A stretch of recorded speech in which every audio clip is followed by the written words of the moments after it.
वाहिगुरु साहिब जीओ। गुरु प्यारी साध संगत जी, कुछ समय से हिंदी में लड़ी वार कथा धन धन श्री गुरु ग्रंथ साहिब महाराज जी की आरंभ है। पिछले कुछ समय से मूल मंत्र के अर्थ, जपजी साहिब के अर्थ प्रारंभ हैं। आओ प्रकरण को आगे लेके चलते हैं। कल के दीवानों में, कल के प्रकरण में हम लोगों ने जपजी साहिब की 6वीं पौड़ी का अर्थ समझने की कोशिश की। आज 7वीं पौड़ी, बड़ी ही कमाल, बड़ी ही ज्ञान से भरपूर गुरु महाराज हमें बात समझा रहे हैं। गुरु महाराज की बाणी में आता है, गुरु ग्रंथ साहिब की बाणी में, ये गाली रब कियाँ, ये रब दियाँ गल्लां ने। ये सारी बातें परमेश्वर की हैं, ये परमेश्वर के वार्तालाप हैं, ये परमेश्वर को समझने की बात है। इसमें किसी बंदे की वडियाई, किसी बिजनेसमैन की वडियाई या किसी का और का बड़प्पन, किसी स्पोर्ट्समैन का, किसी बहुत बड़े अखाड़े वाले का, किसी का कोई लेना देना नहीं। इसमें सिर्फ और सिर्फ परमेश्वर की वडियाई है गुरु ग्रंथ साहिब जी के अंदर। सो आओ 7वीं पौड़ी को साथ साथ में पढ़ते हैं, साथ साथ में समझने की कोशिश करते हैं। जे जुग चारे आरजा होर दसूणी होए। गुरु महाराज कह रहे हैं कि अगर कोई इंसान है जिसकी बहुत बड़ी आयु है, बहुत लंबी आयु है, अगर उसकी इतनी लंबी आयु है कि वो 4 युगों तक भी जिंदा रहे। 4 युग कौन से साध संगत जी? सतयुग, त्रेता युग, द्वापर युग और ये कल युग जो अभी चल रहा है। अगर किसी की इतनी लंबी आयु भी हो और वो इतनी लंबी आयु भी जी रहा है, तो कह रहे हैं होर दसूणी होए, उससे भी कई 10 गुना ज़्यादा बड़ी हो जाए, बहुत बड़ी हो जाए। एग्जाम्पल दे रहे हैं गुरु महाराज कि कई अगर ऐसा कोई पुरुष हो जो इतना लंबा जीने वाला हो। पहली पंक्ति में, अगली पंक्ति में, नवा खंडा विच जानिए नाल चले सब को। गुरु महाराज कह रहे हैं कि और अगर वो 9 के 9 खंडों में भी, जैसे हमारा जो सोलर सिस्टम है उसके अंदर आपको पता है कि 9 प्लैनेट हैं, और इस सोलर सिस्टम के अंदर वो कह रहे हैं कि अगर 9 के 9 खंडों तक भी पहुंच जाए और उसके पीछे बहुत लोग लगे हों, कई हजार लाख लोग लगे हों उसके पीछे। गुरु महाराज एग्जाम्पल दे रहे हैं एक बंदे का, एक ऐसे शख्स का जो बहुत लंबी उम्र वाला हो सके, जिसको सारे जानते हों, जिसका हर एक जगह हुक्म चल रहा हो, या जो कई खंडों ब्रह्मंडों तक जा चुका हो। चंगा नाव रखाए के जस कीरत जग ले। अपना बड़ा अच्छा नाम रखा ले, अपना बड़ा अच्छा नाम कमा ले, अपना बड़ा अच्छा जो है ऐश वाला कह लो, रिस्पेक्ट वाला कह लो, नाम कमा ले। जस कीरत जग ले, पूरे जग से वो जस ले ले, पूरे जग से वो फेम ले ले, पूरे जस से वो अपना मान ले ले, अपना नाम कमा ले।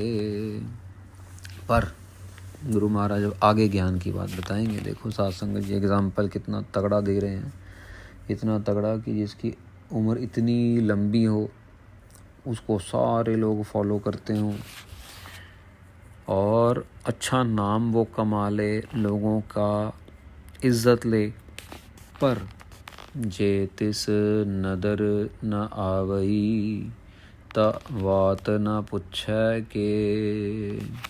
पर अगर उसकी नदरी, अगर उसकी नदर ना हो, अगर उसकी कृपा ना हो, या एक दिन वो कृपा अपनी वापस ले ले, या उसकी कृपा के पात्र हम ना बने, तो वात ना पूछे के, तो कोई भी बात पूछने वाला नहीं है साध संगत जी। वो इंसान जिसकी इतनी लंबी उम्र, जिसका इतना नाम, आज उसको पूछने वाला कोई भी नहीं है। क्यों?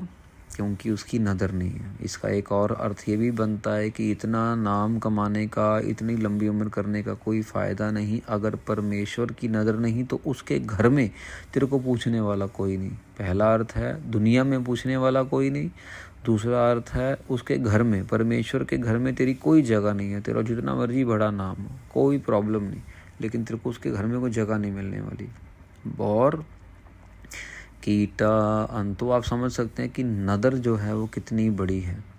नदर जो है परमेश्वर की जो कृपा है, परमेश्वर को जो हमने मूल मंत्र में सुना था गुरु प्रसाद, ये गुरु प्रसाद की बहुत बड़ी कृपा है साथ संगत जी। गुरु प्रसाद एक बहुत बड़ा, जो नदर जो वर्ड है, गुरु प्रसाद जो वर्ड है, एक बहुत बड़ा मायने रखता है अपने आप में। और इसी के अंदर सारा का सारा कह लो दारो मदार छुपा है। हमारी सारी जो आध्यात्मिक ज़िंदगी का जो फ़लसफ़ा है, आध्यात्मिक ज़िंदगी का जो हमारा रिज़ल्टेंट जिसको हम कह देते हैं, साइंस में हम पढ़ते हैं ना, बच्चे पढ़ते हैं रिज़ल्टेंट, जो रिज़ल्टेंट है, जो तत्व है, वो नदर में छुपा है साथ संगत जी। सारा कुछ एक तरफ और उसकी नदर, उसकी कृपा, उसकी गुरु प्रसाद वो एक तरफ है। आगे गुरु महाराज कह रहे हैं साथ संगत जी, कीटा अंदर कीट कर दोषी दोष तरे। पहली पंक्ति महाराज कह रहे हैं कि भैया अगर उसकी नज़र नहीं है तो कोई भी तेरी बात पूछने वाला नहीं है। बात पूछना तो और बड़ी दूर की बात है, वो जैसे कीड़ों के अंदर तेरी जो बराबरी है वो कीड़े मकोड़ों के अंदर होनी शुरू हो जाएगी। और जैसे लोगों के ऊपर दोष लगते हैं, कोई छोटे मोटा, कोई बड़ा, कोई ऐसे दोष भी लगने शुरू हो जाते हैं। तो एक तो जैसे अब मैथमेटिक्स के अंदर एक नंबर लाइन होती है, जिन्होंने मैथ्स पढ़ा उनको पता होगा। नंबर लाइन के अंदर एक पॉजिटिव साइड है, एक नेगेटिव साइड है, एक न्यूट्रल ज़ीरो है। अब गुरु महाराज कह रहे हैं कि भले ही तो बहुत पॉजिटिव हो, भले ही तो बहुत पॉजिटिव इन्फिनिटी की तरफ हो, और एक टाइम आ जाएगा जब उसकी नज़र नहीं होगी तो फिर तेरी कोई बात भी नहीं पूछेगा। मतलब कि आप ज़ीरो पे आ गए, कोई पूछ ही नहीं रहा है। और अगली पंक्ति में कह रहे हैं कि बात पूछने की तो और बात है, कीड़े मकोड़ों की तरह तेरी तुलना होगी और एक के बाद दोष तेरे ऊपर लगना शुरू हो जाएगा, जो जिससे तेरी और बदनामी होगी। अगर उसकी नज़र नहीं है तो तेरा ये हाल हो जाएगा कि तुझे खुद भी समझ नहीं। वो नेगेटिव नंबर लाइन में चले गए कि बिल्कुल ही नेगेटिव हो गया वो काम। फिर महाराज आगे कृपा करके वचन करते हैं, नानक निर्गुण गुण करे, गुणवंतया गुण दे। दूसरी तरफ महाराज कह रहे हैं कि भाई नानक निर्गुण गुण करे, जिनके पास कोई गुण नहीं है उनको गुण दे देता है, जिनके पास कोई काम करने की क्षमता नहीं है उनको काम करने की क्षमता दे देता है। साथ संगत जी, कितनी बारी आपने देखा होगा अपाहिज लोग हैं लेकिन बहुत अच्छा स्पोर्ट्स में खेल रहे हैं, बहुत अच्छे अचीवमेंट कर रहे हैं, उनके पास क्षमता नहीं है लेकिन उनको दे देता है। किसी के पास गुण नहीं होगा, किसी के पास अच्छा बोलने वाला गुण नहीं होगा। किसी बच्ची की शादी हुई, उसको शादी से पहले बनाना नहीं आता था अच्छा खाना, लेकिन बाद में अच्छा खाना बनाना सिखा दिया सास ने, तो गुण दे दिया। ऐसे ही साथ संगत जी, एक बार एक इंग्लैंड की एक बच्ची हजूर साहिब में गई, और हजूर साहिब में हम भी साथ में ही थे, तो हजूर साहिब में गई और हजूर साहिब नांदेड़ में महापुरुषों ने हम सब इकट्ठे थे तो फ़ोटो खींचने लगे। तो उसने अपने फ़ोन से फ़ोटो खींचनी शुरू की, तो उसको महापुरुष बाबा कुलवंत सिंह जी जो हैं वहाँ पे, तो उन्होंने सहज सुभाए सुते से धी बोल दिया, अरे तू बड़ी फ़ोटोग्राफ़र बनती है तो अच्छी फ़ोटो खींचियो। तो जब उसने फ़ोटो खींची साथ संगत, उससे पहले तो बस एक मोबाइल पे फ़ोटो खींचने का काम था, तो लेकिन वो ऐसे महापुरुषों ने वचन किए नांदेड़ में कि उसके बाद वो बच्ची को दुनिया की सारे सॉफ्टवेयर सीख लिए उसने, फ़ोटो वीडियो क्या, रील्स क्या, जो दुनिया जहान का, और अपने आप, किसी से कोई ट्रेनिंग नहीं, कोई कुछ नहीं। और आज इतनी सुंदर वो फ़ोटोज़ खींचती है, वीडियोस बनाती है, प्रोफेशनल फ़ोटोग्राफ़र, प्रोफेशनल वीडियोग्राफ़र बन चुकी है एक तरीके से। तो लोग उसके पास, बाहर के लोग उसके पास आते हैं कि भैया हमारी भी वीडियो जो है छोटी सी 3 मिनट की 4 मिनट की बना दे करके, तेरे को अच्छा ज्ञान है वीडियो बनाने का। तो साध संगत जी ये सोते सिद्ध होता है, नानक निर्गुण गुण करे। ऐसे ये हमारे सामने ही हुआ, इसलिए मुझे पता है कि पिछले 5-6 सालों में हमारे सामने ही हुआ। हमें नानक निर्गुण गुण करे, जो निर्गुण है जिसके अंदर कोई गुण नहीं है। निर्गुण मतलब किसी के अंदर कोई गुण ना हो। पहले वर्ड में कह रहे हैं नानक निर्गुण गुण करे, जिसके अंदर कोई गुण नहीं है उसको भी गुण करे, उसके अंदर भी गुण डाल देते हैं परमेश्वर। गुणवंतया गुण दे, फिर आगे कहते हैं कि गुण देने के बाद उसको और गुणों का खजाना देते हैं। ऐसा नहीं कि बस मतलब एक बारी कर दिया तो ठीक है, उसको और बढ़ियाई देते हैं, उसके अंदर और कृपा करते हैं। ये उसकी मर्जी है। ये देखो ऊपर की पंक्तियों में बता रहे हैं, अगर नदर ना हो तो क्या हाल होता है। अगर नदर ना हो तो पूछने वाला भी कोई नहीं है, ठीक है ना। 3 पार्ट बनते हैं शब्द के, ध्यान से समझना इस पौड़ी के। पहले पार्ट में गुरु महाराज एग्जाम्पल दे रहे हैं, अभी बहुत बड़ा तेरा नाम हो जाए, तेरे को सब जानने लग जाए, सब कुछ तेरा बढ़िया हो जाए, और ऐसा होने के बावजूद भी अगर उसकी नज़र नहीं है तो तेरे को पूछने वाला कोई नहीं होगा। और या फिर अगर उसने अपनी नज़र खींच ली, उसने अपनी कृपा ले ली, तो तेरी वो सारी नाम, वो आना जाना, इतनी लोगों की फॉलोइंग सब ख़त्म हो जाती है, कोई उसमें कुछ भी नहीं रह जाता, ठीक है ना। दूसरे पार्ट में महाराज यही बता रहे हैं कि अगर नज़र ना हो। और तीसरे पार्ट में महाराज फिर पॉजिटिव बात कर रहे हैं कि वो निर्गुण वालों को, जिनके अंदर कोई गुण नहीं है, जिन्होंने कभी सोचा भी नहीं था, उनको भी वो अच्छा गुण दे के उनकी वडियाई करता है। और आखिर में महाराज कह रहे हैं, तेहा कोय न सुझई जेते से गुण कोय करे। ये पंक्तियाँ पकड़ने वाली साध संगत जी, जो गुरु नानक देव जी महाराज ज्ञान दे रहे हैं ना, कि महाराज कह रहे हैं कि तेहा कोय न सुझई। भाई मेरे को, गुरु नानक देव जी कह रहे हैं, अभी मेरे को तो एक भी ऐसा बंदा सूझ नहीं रहा है, बूझ नहीं रहा है, मेरे ध्यान में कोई नहीं आ रहा है जो तेरे को कोई गुण दे सके। हे अकाल पुरख वाहिगुरु, आप तो सबको गुण दे रहे हो, आप तो सबके अंदर एक गुण भर रहे हो, लेकिन आपको कोई ज्ञान दे दे, आपको कोई गुण दे दे, ऐसा कुछ समझ नहीं आता। बहुत आए साध संगत जी दुनिया के अंदर जो अपने आप को 30 मार खान समझते से कि भैया मैं ये हूँ, मैं वो हूँ, मैंने इतना बड़ा कर लिया, मैं परमेश्वर बन गया, मैं रब बन गया। लेकिन आखिर में क्या हुआ, कितने बड़े बड़े, देखो इसके अंदर एक एग्जाम्पल बड़ा सुंदर ढुकता है कि रावण के पास सोने की लंका थी साध संगत जी, इतना पैसा, इतना अमीर, इतना उसका जस और इतना उसकी पीछे फौज उसके पड़ी थी, लेकिन आखिर में क्या हुआ, ये हुई 3 पंक्तियाँ आ गई ना, कितना जस उसने कमाया हुआ था, लेकिन नज़र नहीं थी। तो आज उसको उसकी बात पूछने वाला भी कोई नहीं है, आज उसको कहीं नहीं पूछा जाता, बल्कि उसको नफ़रत की निगाह से देखा जाता है। अगर उसकी नज़र चली जाए, उसकी कृपा वो ले ले अपनी कृपा वापस, तो बंदा फिर बस समझ लो कि गया, आज गया और कल गया। और गुरु महाराज यही कह रहे हैं कि हमने इतनी दुनिया देख ली, मेरे तो ध्यान में कोई नहीं आता है अकाल पुरख वाहिगुरु जी, जो आपको कोई गुण दे सके। आपके अंदर तो सारे गुण भरे हुए हैं, सारे गुणों के खजाने हो आप।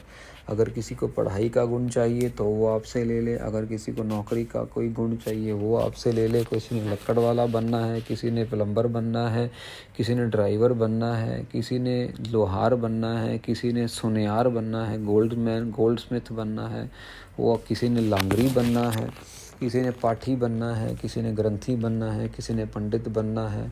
सारे गुण महाराज आपके पास हैं। किसी ने हेयर स्टाइलिस्ट बनना है, किसी ने ब्यूटिशियन बनना है, किसी ने दर्जी बनना है, तो किसी ने डिज़ाइनर बनना है। महाराज आपके अंदर जो जो आपके पास आता है, मांगता है, आप उसको देते जाते हो। महाराज आप कृपा करी जा रहे हो। कोई बिजली वाला बनना चाह रहा है, तो कोई बर्तन बनाने वाला बनना चाह रहा है, तो कोई बहुत बड़े बड़े कारखाने लगाना चाह रहा है, कोई MBA करना चाह रहा है, कोई CA बनना चाह रहा है, कोई मेडिकल का काम करना चाह रहा है, कोई केमिस्ट खोलना चाह रहा है। महाराज आपके अंदर सारे के सारे गुण हैं, और आप अपने गुणों के खजाने से ये लोगों को गुण दे भी रहे हैं।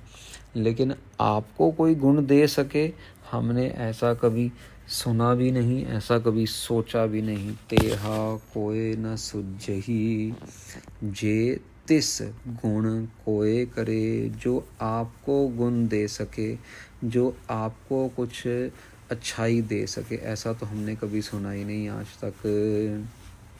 साथ संगत, इसी के साथ ये इस पौड़ी के अंदर गुरु महाराज ये ज्ञान दे रहे हैं। इसमें गुणों की बात की है महाराज ने, और साथ में यही बात की है।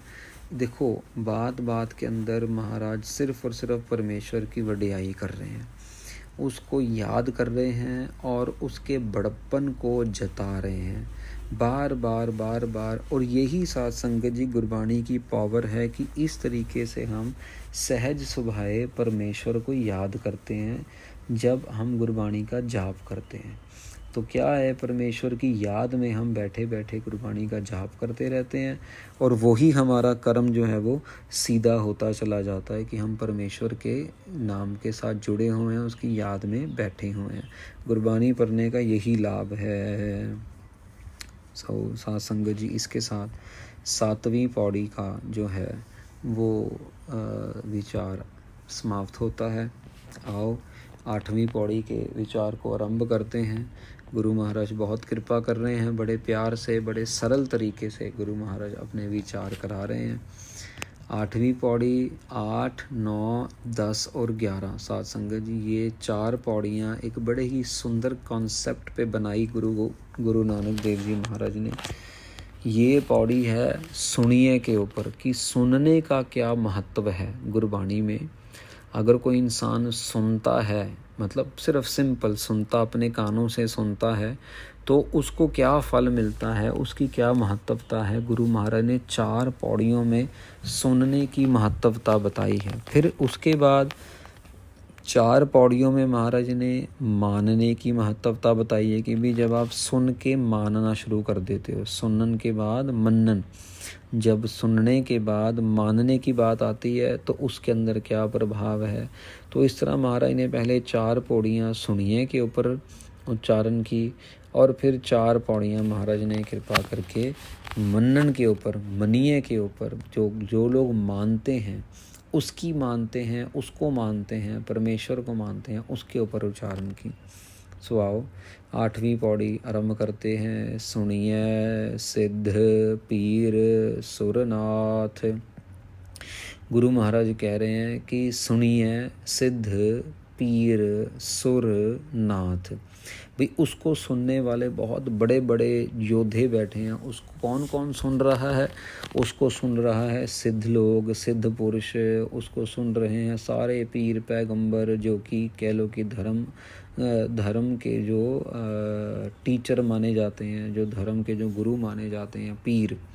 सुर, जो सुर हैं, जो बड़े बड़े सूरमे हैं, सुर का मतलब यहाँ पे सूरमा आया साथ संगत जी, सूरमे हैं। और नाथ, नाथ मतलब जो बड़े बड़े योगी हैं, तो उसको सारे सुन रहे हैं। सुने सिद्ध पीर सुरनाथ, चार लोगों का नाम आया साथ संगत जी। सुने धरत तवल आकाश, महाराज कहते हैं उसको सारी धरती सुन रही है, उसको तवल सुन रहे हैं, तवल, उसको आकाश, तवल जो है, जो धरती ने जिसको संभाला हुआ है, धरती को जिसने संभाला हुआ है, तवल।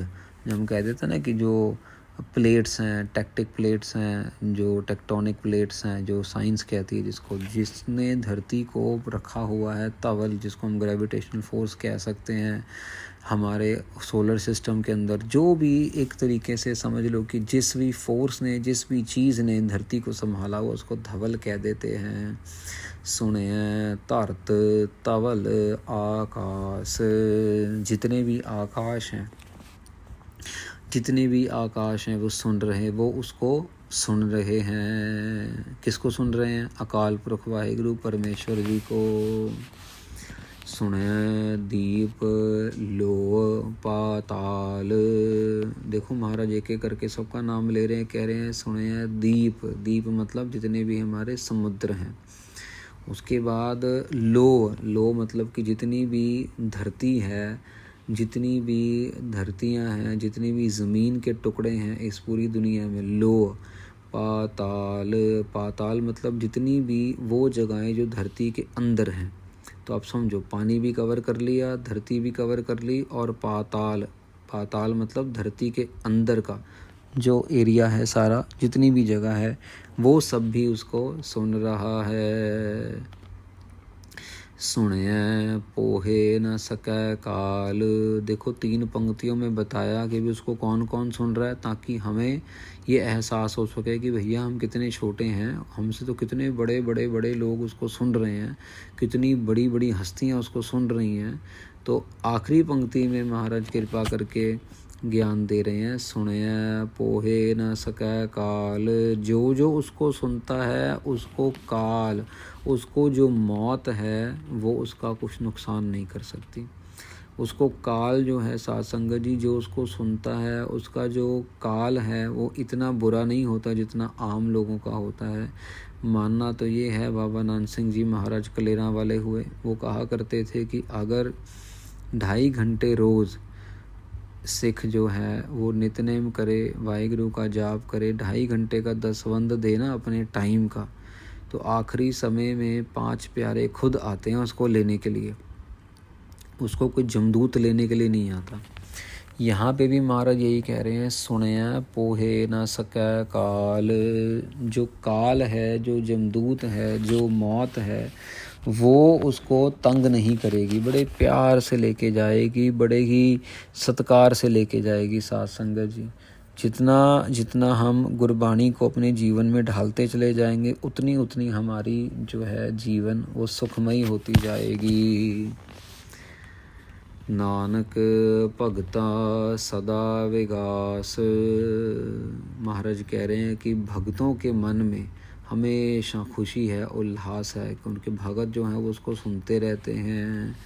सुने दुख पाप का नाश। महाराज कह रहे हैं सुनने के साथ सारा दुख, सारे पाप, उन सब का नाश हो जाता है। साथ संगत जी देखो कितने प्यार से समझा रहे हैं सुनने की महत्वता। आने वाली 3 पौड़ियों में भी महाराज सुने वर्ड वरतेंगे, और चारों पौड़ियों का जो आखिरी हिस्सा है वो बिल्कुल सेम है। नानक भगता सदा विगास। विगास का मतलब खुशी, भगत मतलब नाम जपने वाले। गुरु महाराज कह रहे हैं भक्तों के मन में हमेशा खुशी है। क्यों खुशी है?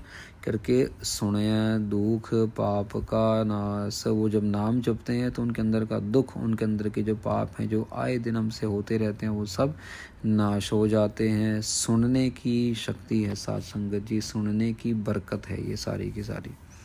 आओ अगली पौड़ी को समझते हैं। 8 पौड़ियाँ हमारी हो चुकी हैं। अभी जो अगली पौड़ी है ये दूसरे अंग का आखिरी पौड़ी है। इसके बाद हम तीसरे अंग पे पहुंच जाएंगे। तो आओ 9वीं पौड़ी शुरू करते हैं। साथ संगत जी सुने ईसर बर्मा इंद्र। महाराज आगे नाम ले रहे हैं, अभी उसको सुन रहे हैं। ईश्वर सुन रहा है, उसको ब्रह्मा जी सुन रहे हैं, उसको इंद्र सुन रहे हैं। ईश्वर मतलब शिव जी, उसको सब सुन रहे हैं, सारे के सारे उसके नाम को सुन रहे हैं। सुने मुख सालाहन मंद।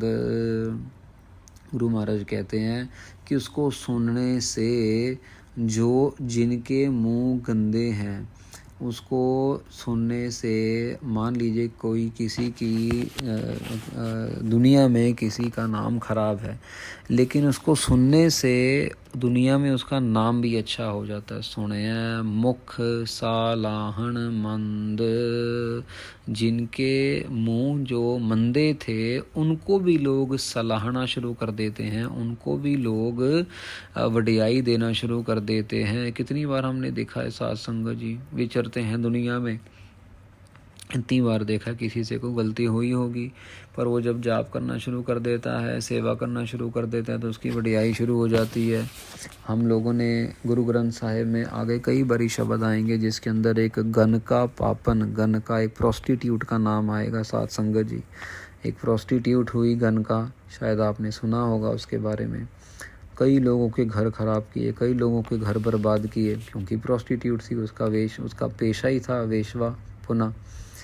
तो पर एक दिन जब अपने घर में रह रही थी तो शाम का समय हुआ, बरसात हो रही थी। एक साधु महात्मा आए तो वो कहते, पुत्री हमें एक रात रहने की जगह चाहिए, बाहर बरसात बहुत है। तो वो कहती है कि हाँ महाराज आप आके रहो। उनकी सेवा करती है, चाय पानी प्रसादा पानी सब कुछ देती है उनको। और सब कुछ देने के बाद जब अगले दिन वो जाने लगते हैं तो साधु महात्मा खाली तो जाता नहीं। महात्मा सोचते हैं कि यार जाने वाले हैं। उससे पूछते हैं रात में तेरा क्या काम है, तेरा क्या पेशा। तो बोलती है मैं वेश्या हूँ। तो महात्मा सुबह उठ के जब जाने लगते हैं तो सोचते हैं कि सारी ज़िंदगी इसने लोगों का घर ख़राब किया, इसने हमारी एक रात सेवा की है, उस सेवा के बदले इसका जीवन बदल के जाते हैं। साधु महात्मा उसको एक तोता देते हैं, तोता। वो तोते का नाम रखते हैं नारायण, और उसको हिदायत देते हैं उस वैश्वा को। कहते हैं कि बेटा ये तोते की सेवा तूने करनी है, जब भी इसको खाना देना हो, इसको बुलाना हो, इसका नाम है नारायण, तो इसको इसके नाम से बुलाना है। तो वो तोते की सेवा करते करते वो जो वैश्वा थी, प्रोस्टिट्यूट थी, गनका, कई बार इसका नाम आया साध संगत जी गुरु ग्रंथ साहिब के अंदर। नाम जपते जपते नारायण नारायण नारायण कहते कहते ही उसका पार उधारा हो गया। और इतना ज़्यादा उसको बटियाई मिल गई कि गुरु महाराज ने उसको गुरु ग्रंथ साहिब में जगह दे दी। हम जब सारे मत्था टेकते हैं तो एक प्रोस्टिट्यूट भी बीच में बैठी हुई है जिसको हम मत्था टेकते हैं, जिसका नाम कई बारी गुरबानी में आया है। तो गुरु महाराज कह रहे हैं, सुनय मुख सालाहन मंद, जो मंदे मुख हैं, जो गंदे मुख हैं, जिनके अंदर से बदबू आती है, एक उनको भी सलाहना मिलनी शुरू हो जाती है। मतलब जिनको कोई मानता नहीं, जिनकी कोई पहचान नहीं, उनको भी गुरु महाराज बड़ियाई दे देते हैं। सुने जोग जुगत तन पेद, महाराज कहते हैं उसको सुनने से जो योगी लोग हैं उन लोगों को सारी हमारी बॉडी का, हमारे शरीर के सारे भेदभाव पता लग जाते हैं, सारी अंदर की चीज़ें पता लग जाती हैं।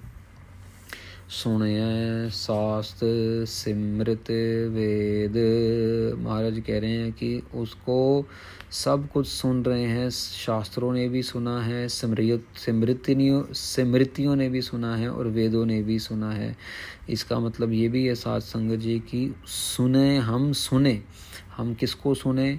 शास्त्रों को भी सुने, स्मृतियों को भी सुने, वेद को भी सुने, क्योंकि सब में उसका नाम है, सब में उसके बारे में बात की गई है।